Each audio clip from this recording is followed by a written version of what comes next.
How's it going, and welcome to No Fun Allowed's guide series on Waterdeep Dragon Heist, a 5th edition module. In today's video, we're going to be looking at making Trollskull Manor your own, as well as wrapping up Chapter 2. Of course, there's going to be a ton of spoilers. Players do not watch this, but DMs that want added insight on this chapter, go ahead and stick around because we are covering a lot here. So first things first, we're going to be looking at Trollskull Manor itself. So when you arrive, your players are going to see that this place used to be a tavern, and of course on the second and third floors and fourth floors there is some living spaces, but the thing is, it is only a tavern. So I've found that every single group that's ever ran this adventure has at least thought of making this a different dwelling, whether that be a gambling hall or a actual inn or, whatever else. A lot of people have a lot of crazy concepts on what they want to transform this building into. This book makes the assumption that your players are going to restore it as a tavern, but I say allow your players to flourish. Allow them to decide what they want to make Trollskull Manor into. Yes, they can go ahead and just reconvert it back into a tavern, and that's perfectly fine and obviously awesome. But of course, a lot of people are going to have a different idea. Maybe some groups decide to make it an orphanage. Maybe some groups decide to make it into a bakery. I say whatever your players decide, go ahead and reward them with doing so. I wouldn't change too much about the expenses, although, of course, if they do something completely outlandish, then yeah, you can go ahead and raise or lower them accordingly. And to that degree, I would go ahead and I would strongly look at some of the DM's Guild products out there because there is some amazing content about fleshing out the Trollskull Manor and as well as fleshing out the city. So your players arrive to Trollskull, they see it's a dump, and they decide, you know what, we're going to restore this thing. Immediately, some guild contacts are going to come out of the woodworks and say, hey, you just got to pay this, this, and that. And then once your players all get the expenses paid together, then it is a whopping 1,250 gold. So once your players do get all that gold, whether they do a whole bunch of quests or if they stole a whole bunch of things or however else they abscond with the gold, they can finally go ahead and slap down the gold, get it paid for, and then you can have a fun little montage, and then bam, just like that, the tavern's restored into whatever it is. It could be a tavern, it could be this, could be that. And then go ahead and just run the business as usual. So it states here that their regular expenses are 50 gold for maintenance and hirelings and 10 gold for other guild expenses. So 60 gold in total, that's being paid each week. But something to consider is that is rolled into the running the business on the DMG. So unfortunately, there's no link here and it wasn't specified in the Waterdeep book. But basically the gist is you roll a D100 and you could potentially lose money, you could go flat even and get no money at all, or you could potentially earn a tiny amount of gold. So unfortunately, if you are using just the DMG running a business, then your players are probably going to be disappointed by the lack of gold, and they'll soon discover that you'll never actually be able to make it anywhere because on average on that DMG table, you are going to make no profit at all. In the times you do make profit, it is 1d6 times 10. It's really not that big. So I would strongly suggest that if you are running a game where your players want more cash and they want to do things with it and possibly expand out, then go ahead and bump that up just a little bit. Don't need to go crazy with it, and more importantly, you don't need to go over the top, especially if you are running a campaign that takes weeks and or months in-game time. They're at least getting some gold in the meantime. And in that meantime, your players should be going around exploring the city, talking to NPCs, and just having a blast. They should be able to reap their rewards. They should be able to go out and go to the nice shops. They should have a day at the beach. They should be able to enjoy the play. They should go to a party and the after parties. They should be getting into all this fun stuff, and I say go ahead and let them. But in the between time there, they will also be pestered by some of these guild representatives. So here we get a sampling of the guild representatives, but in the city of Waterdeep, there are dozens, if not hundreds of guilds. So this is just a small smattering. Here we have Broxley Fairkettle, who is of the Fellowship of the Innkeepers. He's going to go ahead and explain, oh yeah, work with the guilds. I don't want your life to be hard. I don't want your life to just to be a little bit easier. And then here you have Hammond Craddock of the Vintners Guild, and he's going to go ahead and say, oh, whatever you're serving, it's rubbish. Even if he is the one that sold them all the booze in the previous week. We have Justin Rask of the Butchers Guild, who if you don't go ahead and give him a little tip, then he's going to mutter something about maybe next time the meat you'll get is from someone you knew. These characters really bring the city to life. And what's really important here is one of them is going to make Trollskull Manor come to life. One of them is going to say, oh yeah, I used to own this place, and that is Ulcurio Stone Marrow. And she is going to go ahead, and as she's talking to them, she may go ahead and look around and be like, oh yeah, you know, I sold this to someone, and then they sold it to someone. Oh, and at one point it was an orphanage, and a hag hated all the kids. And you can go ahead and have that fun stuff with them.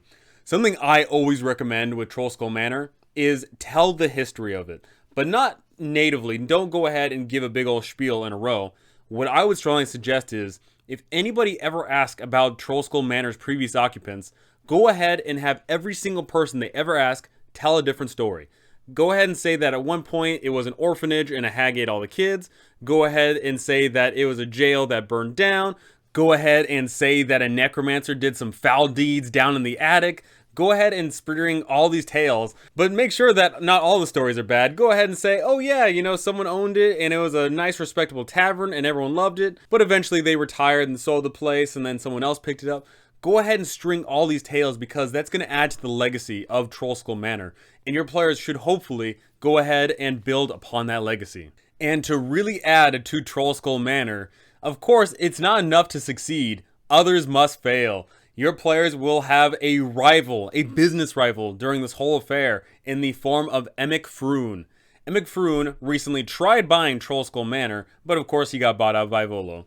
Then Emic Froon decided to buy a pub across the street and has sunk all of his money into it. So for Emic's goals here, he wants his pub to be the most successful tavern in the North Ward, and more importantly, he wants the player's business to fail. So Emic is the kind of person that spends money on the lavish things that stand out, but he goes ahead and cuts corners. He has pissed off some of the guilds, he has done his own construction work on his roof, and he compared a dwarf's beard to the barnacles on a ship. So he's not really making friends. So Emic at first is just being a business rifle, but then at some point he takes the plunge. He's going to take out a loan of 150 gold from Istrid Horn and then hire out some were-rats. And these were-rats are a halfling gang known as the Shard Runners. So the interesting thing here about the Shard Runners is one of them is named Kelso Fiddlewick, but more importantly, one is named Dasher Snowbeetle. That is a potentially big one there because Dasher Snowbeetle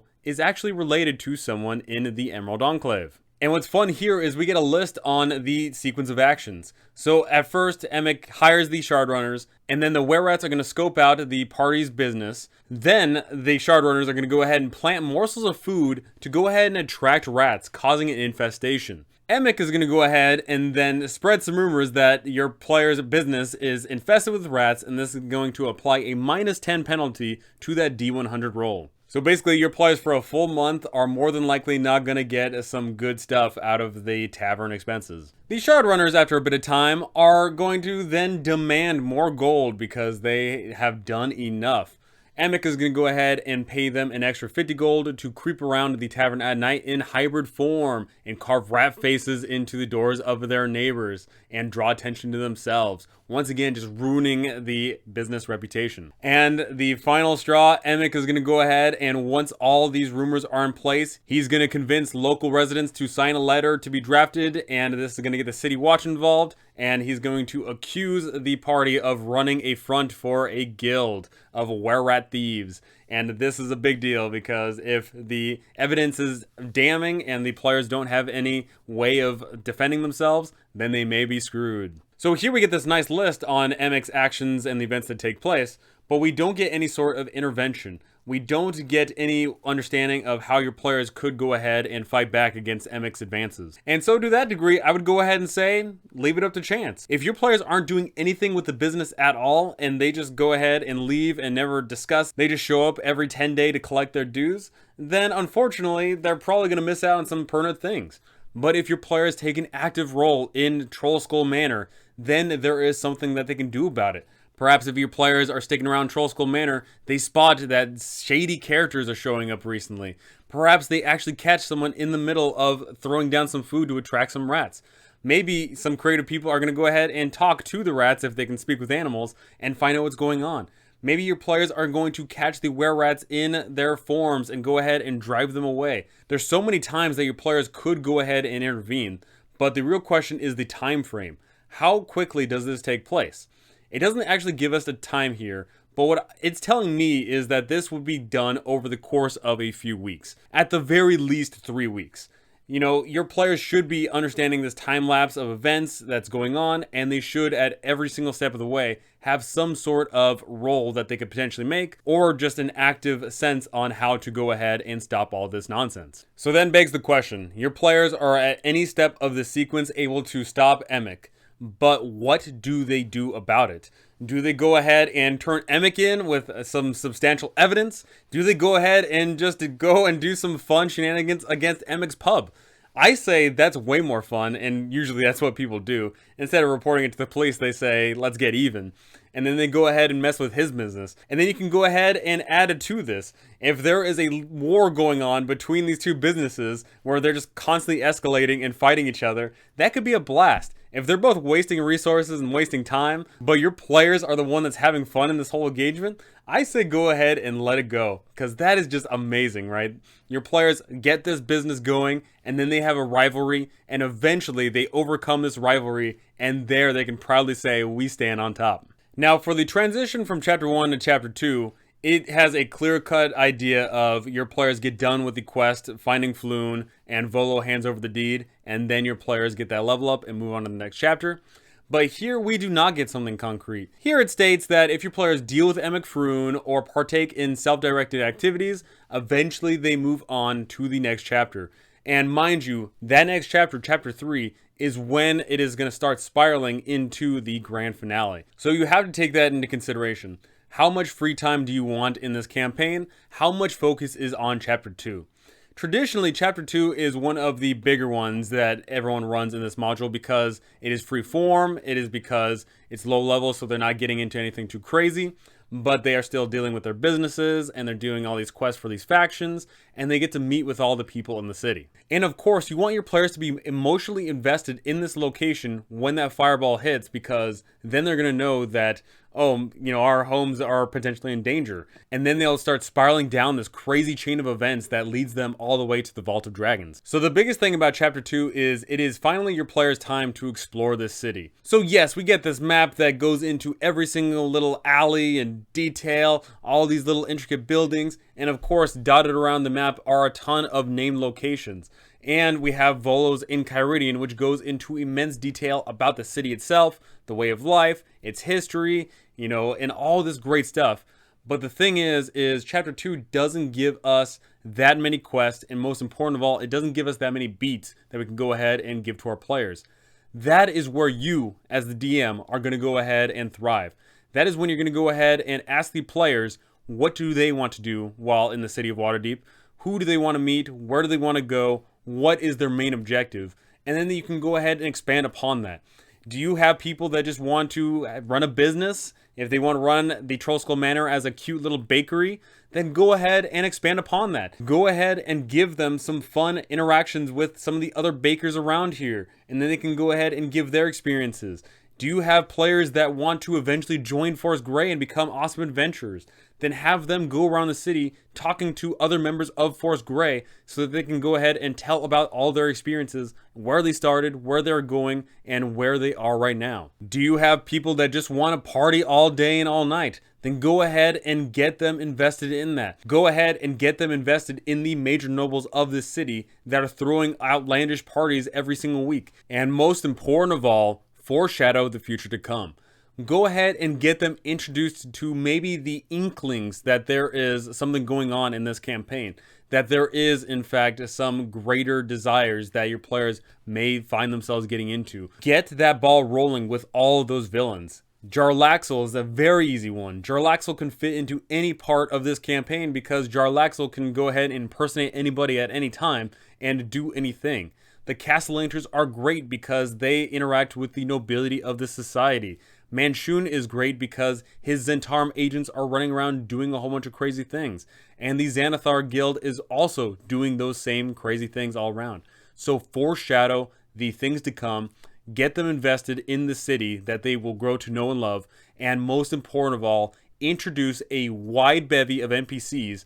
And once you show off all these NPCs, then your players are going to go ahead and pick and choose which NPCs they like more, and you can go ahead and detail those ones out. Is Chapter 2 going to be a sitcom for your players where they're just going around and talking to people and doing things and there's never any combat ever? That's perfectly fine. That's perfectly awesome. Or is this Chapter 2 going to be seedy with them going up against a whole bunch of thugs and rivalry and gangs and going into the sewers all the time? It really changes. I've never heard of any two groups having the same experience with Chapter 2 because there is no way any two groups have the same experience in Chapter 2. Your players are going to do all sorts of crazy things, and some of that you just can't predict. But I strongly recommend that you talk to your players and ask them what they want out of this campaign, and you go ahead and deliver that for them. And finally, once your players have had their fill with this chapter, that is when you can go ahead and strike out with that fireball, leading them into Chapter 3 and eventually to the chapters beyond. And that is going to go ahead and propel this adventure forward and hopefully many cool adventures to come. That is going to do it for me for this video. Go ahead and tell me, what do you imagine Chapter 2 is going to be like for your players? Is it going to be a free-form 30, 50 session campaign? Or is it just going to be 1 or 2 sessions where you can go ahead and handwave some things? And of course, is there going to be an in-between to that? Do you imagine that Chapter 2, your players are going to join all these factions and make Waterdeep a tavern?